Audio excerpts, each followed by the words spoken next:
aujourd'hui, donc pour répondre aux besoins de ma cliente, elle avait un besoin d'optimisation de sa fiscalité, d'optimiser une partie de son épargne, et également de préparer sa retraite et la transmission.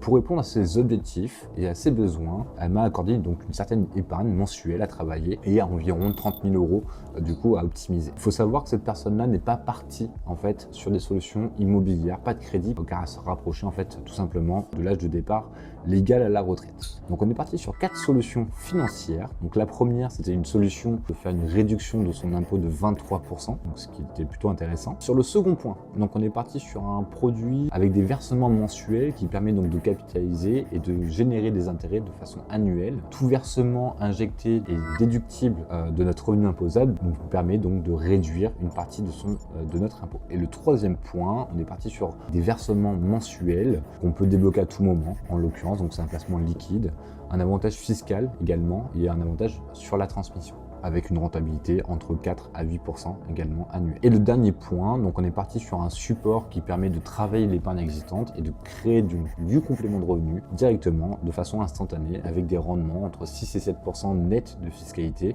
On est plutôt sur des supports de nature prudente, donc on prend vraiment peu de risques, puisque ma cliente avait un profil prudente. On a fait donc une étude entre toutes ces solutions-là et les solutions, si elle avait mis la même épargne en fait à sa banque. Donc sur une dizaine d'années, elle aurait créé environ 297 000 euros de capital au niveau de sa banque. Par contre, elle n'aurait pas optimisé 150 000 euros de fiscalité, ce qui lui fait un résultat total donc de 147 000 euros. Avec accompagnement sur 10 ans, donc pour la même épargne, elle va créer un capital de 376 000 euros, une fiscalité de 150 000 euros optimisée, donc ce qui nous fait un résultat donc de 526 000 euros. Une différence de résultat de 379 000 euros entre avec et sans accompagnement.